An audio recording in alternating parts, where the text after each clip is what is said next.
Sejam bem-vindos a mais um Caras Bem-Estar.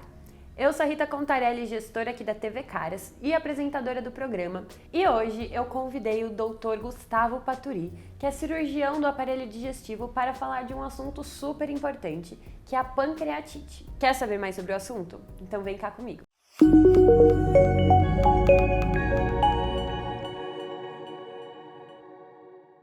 Então, primeiro, doutor, quero muito te agradecer por estar aqui hoje na nossa redação, aqui no Caras Bem-Estar. A gente já estava conversando antes mesmo da entrevista começar, de fato, né? E eu tenho muitas dúvidas sobre o assunto, tenho certeza que o nosso público vai gostar bastante.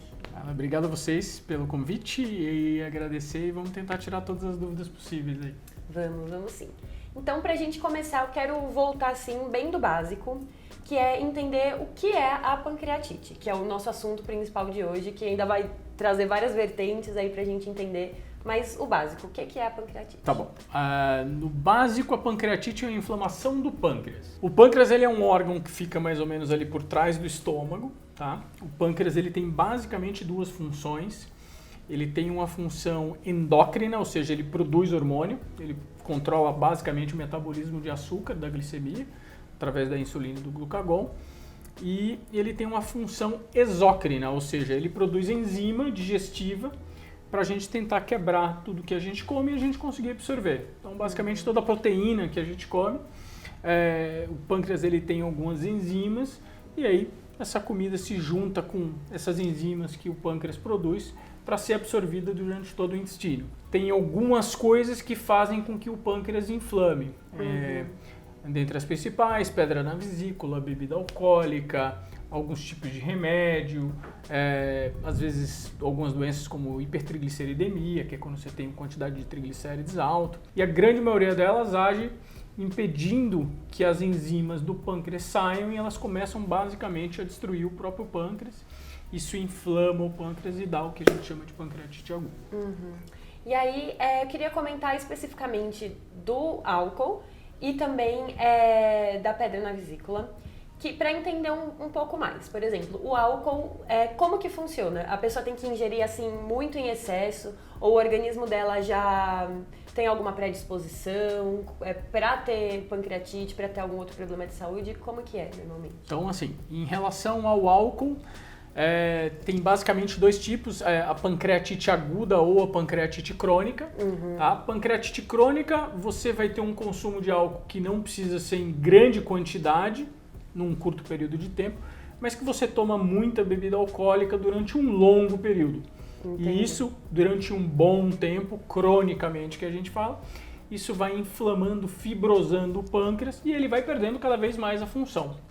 E aí isso vai lá no futuro, o paciente vai ter dor abdominal, ele vai ter uma perda dessa função exócrina do pâncreas, então ele vai ter que começar a ter diarreia, porque ele não consegue absorver o que ele come, vai ter distúrbios de diabetes, da glicemia do sangue. Em relação à pancreatite aguda alcoólica, geralmente são grandes quantidades de bebida alcoólica, tá?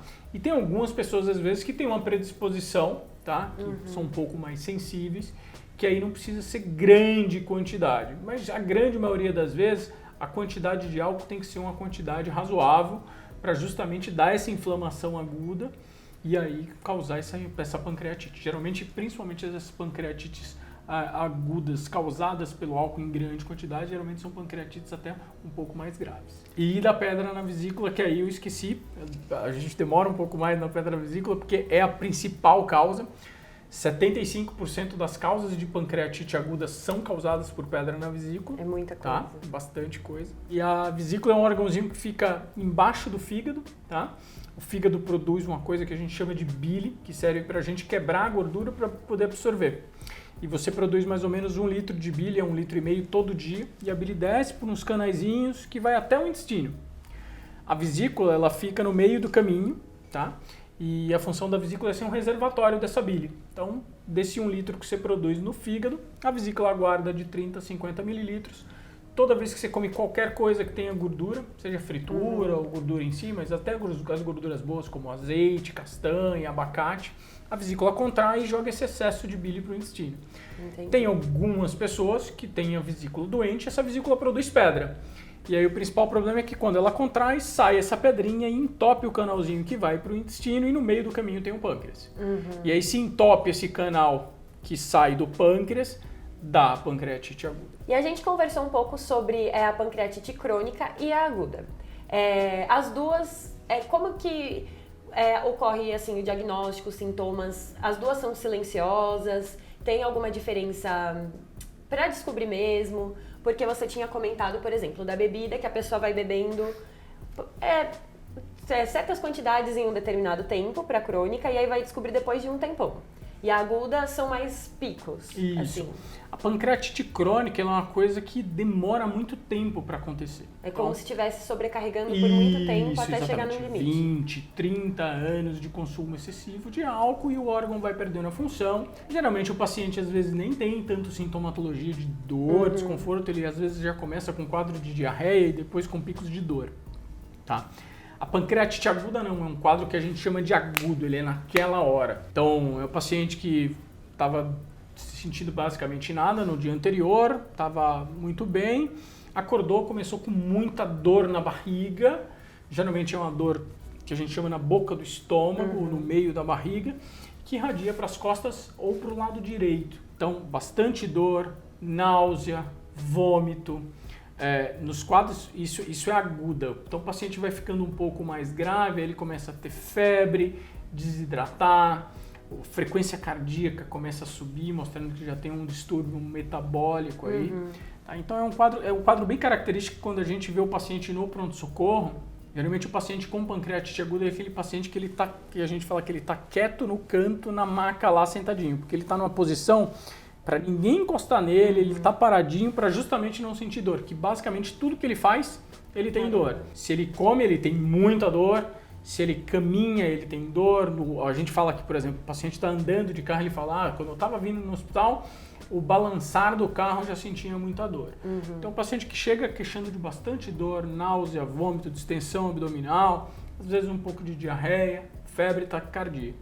E aí a gente precisa pedir exames, tá? A gente pede uma rotina de exames de sangue, tá? A gente tem 2 hormônios que são os principais para a gente meio que diagnosticar a pancreatite, que é a amilase e a lipase, tá?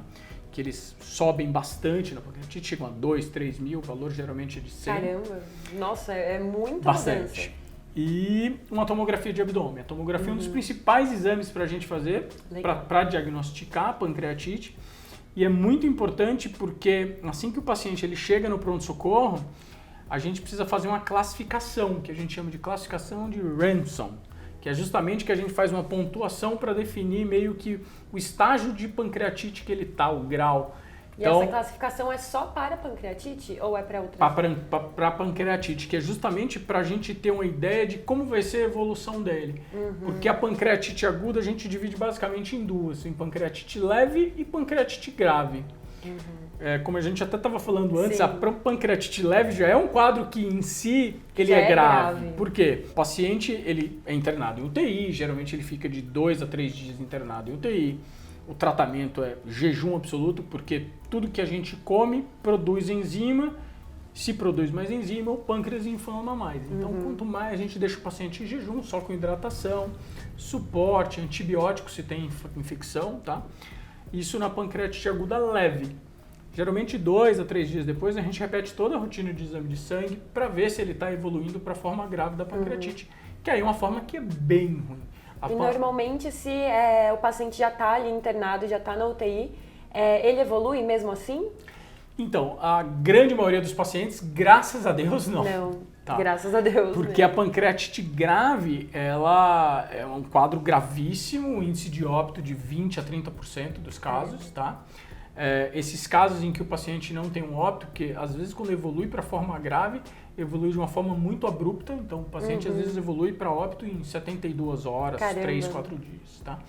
Às vezes, a pancreatite grave ela se arrasta por um longo período e aí faz o que a gente chama de pancreatite necrohemorrágica, evolui com necrose do pâncreas, ou seja, o tecido pancreático começa a morrer mesmo e às vezes corre risco de infectar. Então é um paciente que a gente tem que levar para o centro cirúrgico, operar para tirar esses pedaços infectados, aí opera 2, 3 vezes.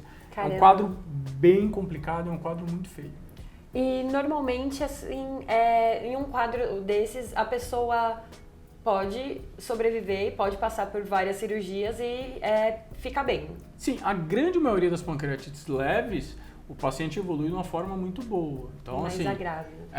a gente interna, a pancreatite leve, geralmente interna em UTI, faz o acompanhamento. A partir de que as enzimas pancreáticas voltaram ao normal, a gente reintroduz dieta para o paciente. E aí resolve a causa, né? A gente precisa, na verdade, resolver a causa. Então, se foi uso de medicação, principalmente corticoide, retira isso aí.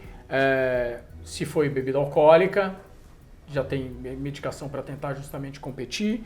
Se foi pedra na vesícula, a gente já opera o paciente na mesma internação para não correr o risco de dar alta de e ele fazer outra pancreatite. Né? Na grave, o índice de morte é de 20% a 40%, mas assim, 60% dos pacientes acabam saindo e ficando bem. E aí depois desse ficar bem, tanto o paciente da leve quanto da grave, como que é o estilo de vida depois disso? Porque você comentou, por exemplo, do corticoide e tudo mais. A pessoa fica, por exemplo, resistente a remédio, tem que tomar um certo cuidado. Eu falo porque, por exemplo, eu sou alérgica a todos os remédios possíveis, já tive hepatite por causa de remédio.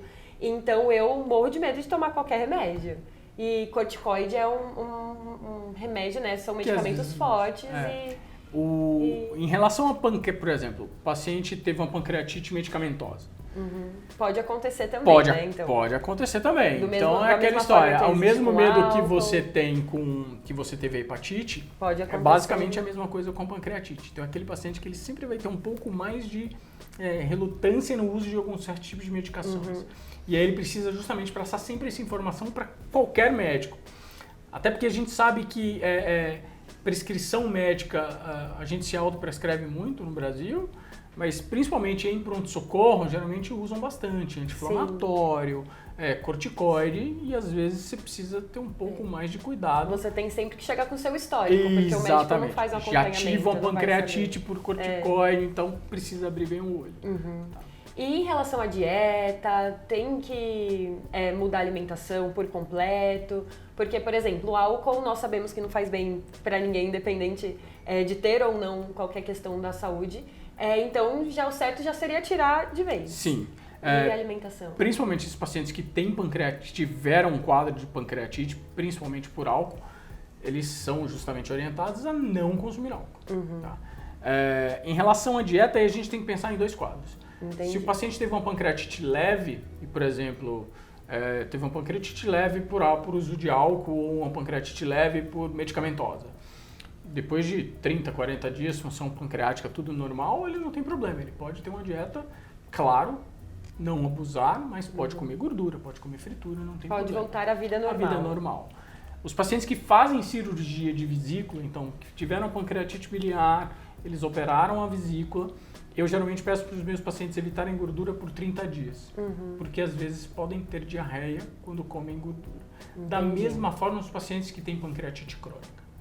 Então, como os pacientes que tiveram têm pancreatite crônica, ou uma pancreatite necrohemorrágica extensa e depois teve alta, ele talvez precise, por perda de função pancreática, usar às vezes enzimas pancreáticas que a gente tem como medicação. Entendi. Por quê? Porque às vezes ele pode comer, ter diarreia, ter E diarreia. aí é em formato de medicação mesmo, né? medicação. São uns sachezinhos que ele toma toda vez que se alimenta. Legal. Para ajudar na absorção. E a gente comentou agora bastante sobre a pancreatite aguda. A crônica, por exemplo, se eu descubro... Como que eu posso dizer isso? Porque eu não necessariamente preciso saber que eu tô com pancreatite já ali explodindo com alguma questão maior. Eu posso conviver com pancreatite? Com a pancreatite crônica sim. Consegue não conviver. Não precisa de internação? Não, você precisa só ter controle, porque o problema é que a pancreatite crônica, às vezes, você pode ter surtos de pancreatite aguda. Aguda, entendi. Então, por exemplo, dependendo de alimentação, geralmente o principal fator de pancreatite crônica é o abuso de álcool. Então, geralmente são pessoas que são alcoolistas, então usou álcool, pode ter um quadro de pancreatite aguda pela pancreatite crônica. E aí já entra em outra história da internação. Exatamente. Mas se eu descobrir que estou com Consegue. pancreatite crônica, eu consigo mantendo hábitos saudáveis, consigo conviver com ela? Consegue conviver com ela. Alguma medicação, alguma coisa assim? Geralmente a Como gente funciona? usa algumas medicações se o paciente tem disfunção endócrina, no controle glicêmico, ou justamente essas medicações para justamente ajudar na absorção. Absorção de gordura, de proteína. E a gente até conversou antes da entrevista sobre adolescentes e crianças, e eu queria saber como que é a pancreatite em crianças e em adolescentes, porque, por exemplo, crianças não ingerem álcool. Adolescentes já, infelizmente, mesmo antes da idade que é permitida, a gente sabe que acontece. É muito comum ter pancreatite durante a infância, na adolescência. Na infância é hereditário? Como que é? A grande maioria das vezes, por pancreatite na adolescência, geralmente pode ser por abuso de álcool, tá? Infelizmente. Tá? Não é muito comum ter pancreatite na infância, geralmente acaba sendo por justamente o uso de medicação. A gente vê que às vezes durante o tratamento, por uso de algum tipo de corticoide ou anti-inflamatório, ou às vezes com algumas patologias que às vezes são hereditárias, por deficiência do canal do pâncreas, alguma coisa do tipo, ou alguma coisa relacionada à via biliar. Entendi. E doutor, eu peguei um termo que eu queria entender o que é, que eu vi bastante gente falando sobre isso, mas que eu acho que é legal a gente entender o que é. CPER. O que é isso? CPRE.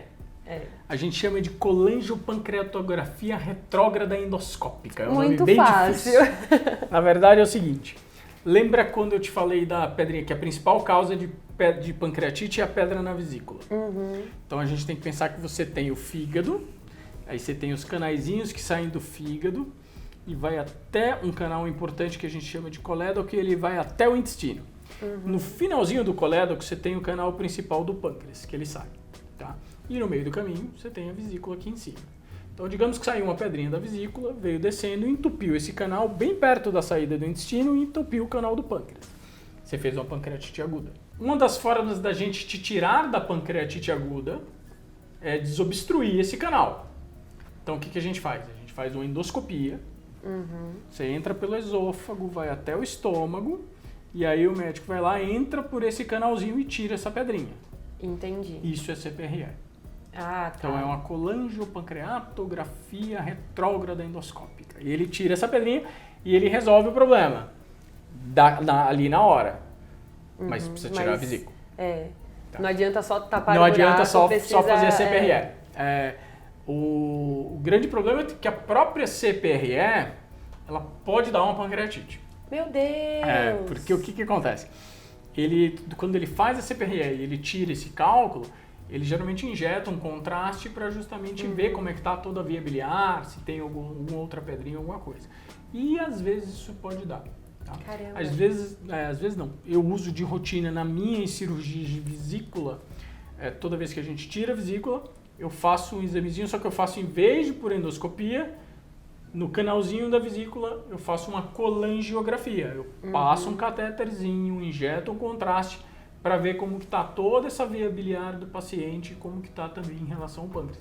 Porque às vezes a gente tira a vesícula e eu não sei se 2 dias antes desceu algum cálculozinho que ainda não entupiu e aí depois... Que vai acontecer, então né? a gente sempre faz. Caramba, eu não imaginava mesmo. Eu vi muita gente conversando sobre isso, usando esse termo, mas eu não imaginava que era algo tão complexo e nem que isso poderia dar algum problema. É raro dar, mas pode dar. Pode acontecer. Pode acontecer. Agora é um exame importante e é um exame que é bastante útil pra gente, porque às vezes você tem um paciente com por exemplo, umas 2, 3 semanas atrás eu tinha um paciente idoso gravíssimo que ele não conseguiria se submeter à cirurgia, tá?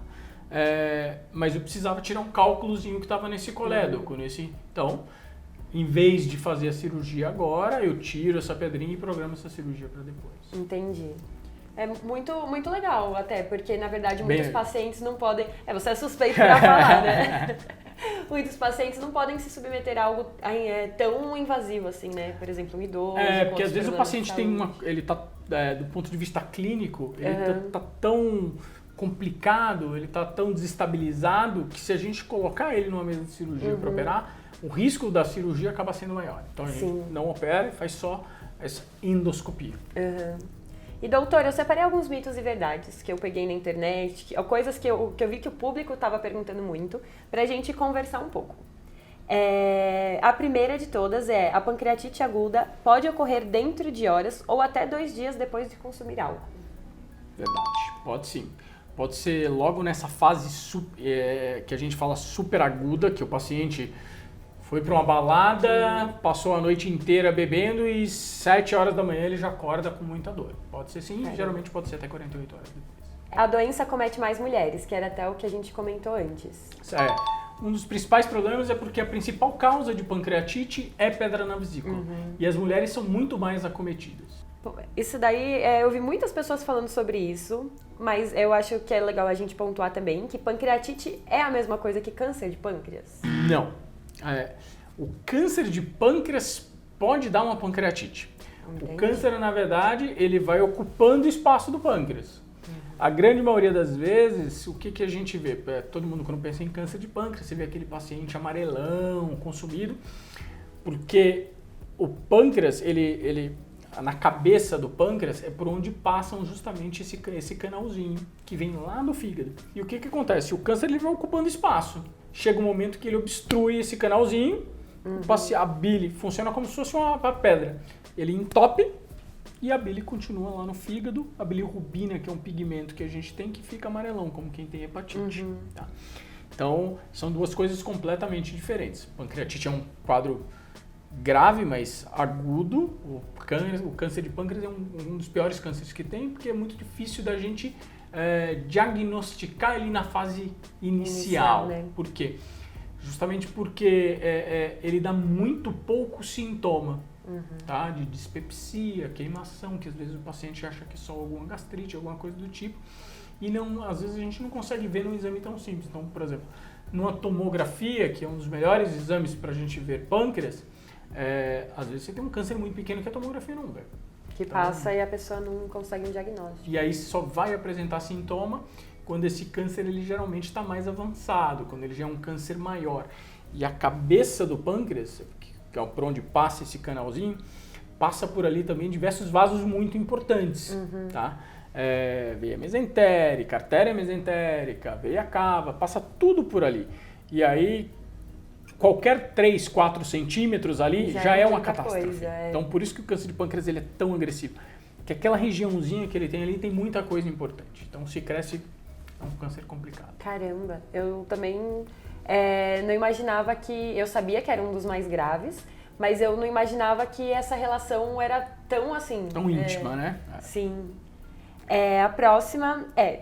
Durante a pancreatite aguda, o sangue contém pelo menos 3 vezes a quantidade normal de amilase e lipase, que são as enzimas digestivas produzidas no pâncreas, que é até o que a gente comentou antes. Que a gente usa para diagnóstico. Então, o que acontece? A amilase é uma enzima que a gente produz também na boca, mas a gente produz basicamente no pâncreas. Então, geralmente, ela é a primeira que sobe.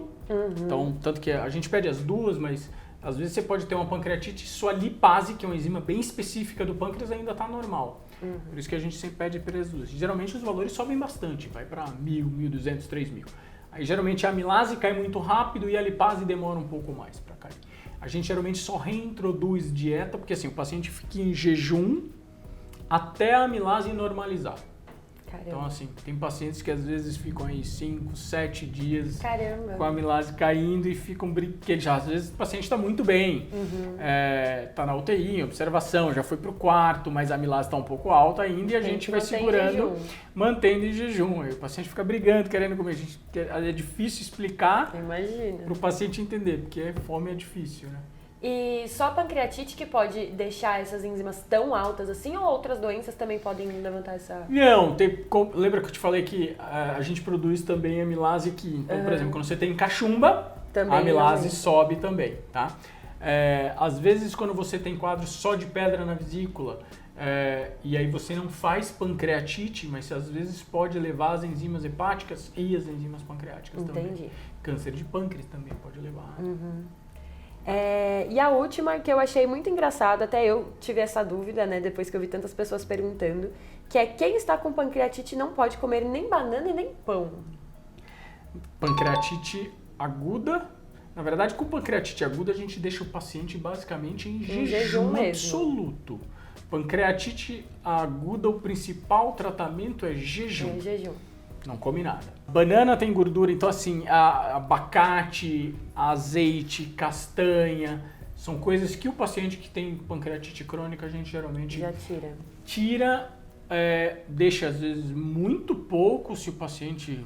Fala, nossa, eu amo. E falar que ele vai ter que tomar enzima, mas na aguda, nem De isso. forma nenhuma. Que eu achei muito curioso, porque era sempre perguntando da banana e do pão. Aí eu falei, nossa, será que tem realmente alguma coisa específica desses? A banana por causa da gordura. Tem gordura boa, abacate tem gordura boa, mas castanha, não é só a banana, não tem outros alimentos que... também.